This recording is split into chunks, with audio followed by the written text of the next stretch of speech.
எங்களை அண்ணா திராவிட முன்னேற்ற கழகத்தினுடைய நிர்வாகிகள், ஒன்றிய செயலாளர்கள்லாம் பார்த்தீங்கன்னா அவங்க என்னையோட வேகமாக இருக்கிறாங்க.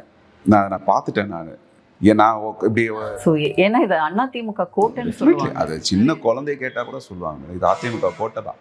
2011 எங்கள் அப்பா திமுக 2014 தோத்தத காரணம் நான் இந்த 4 நாளில் தெரிஞ்சுக்கிட்டேன். எவ்வளோ ஒற்றுமையாக இவங்களாம் வேலை செய்கிறாங்க, விட்டு கொடுக்க மாட்டேங்கிறாங்க. ஏதாவது பிரச்சனைனா ஒரே இடத்துல இருக்கிறாங்க.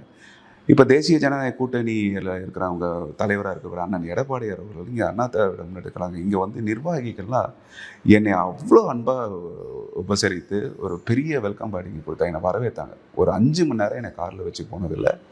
நான் இந்த மாதிரி ஒரு வரவேற்பை நான் பார்த்தேங்க. என்னோட அப்பாவே இதை சொன்னார், எனக்கு கூட இவ்வளோ இது இல்லைப்பா, மக்கள் வந்து மாற்றத்தை எதிர்பார்க்குறாங்க எல்லாரும். இல்லை பாஜகவும் ஈக்குவலாக வந்து கொங்கு பெல்ட்டில் வளர்ந்துருக்கு அப்படிங்கிறதும் நம்ம தமிழ்நாடு முழுக்க பாரதிய ஜனதா கட்சி டெவலப்மெண்ட் எங்கேயோ இருக்குது. நான் வந்த காலகட்டத்தில் இந்த பர்சன்டேஜ் ஆஃப் இதில் இப்போ எவ்வளோ நம்ம ஓட்டிங் பர்சன்டேஜ் இருக்குன்னு நீங்களும் உங்களுக்கு தெரியும், ஆஸ் அ ஜேர்னலிஸ்ட் உங்களுக்கு தெரியும். எங்களுக்கு ரொம்ப சந்தோஷம்தான். இந்த கூட்டணியோடு சேர்ந்து தான் பாரதிய ஜனதா கூட சேர்ந்து தான் இணைப்பு. இது மட்டும் இல்லை, எங்கள் கட்சி மட்டும் இல்லை, பாட்டாளி மக்கள் கட்சி கூட்டம் இருக்காங்க, அமமுக கட்சி இருக்காங்க, ஜான் பாண்டியன் கட்சி இருக்காங்க. இவங்கெல்லாம் ஒன்று சேர்ந்துட்டாங்க என் கூட. இப்போ வந்து நான் ஒரு ஆள் இங்கே திடீர்னு இவன் வந்துட்டான், இவனுக்கு சப்போர்ட் பண்ணக்கூடாது அப்படிங்கிறதுல ஒரு நபர்கிட்ட அதில் பார்க்கலைங்க. எல்லாருமே தயாராக இருக்கிறாங்க இந்த மாற்றத்தை கொண்டு வரணும். என்னைய வந்து எல்லாம் நம்ப ஆரம்பிச்சிட்டாங்க. அதுக்கு நான் அவங்களுக்கு தான் நான் நன்றி சொல்லணும்.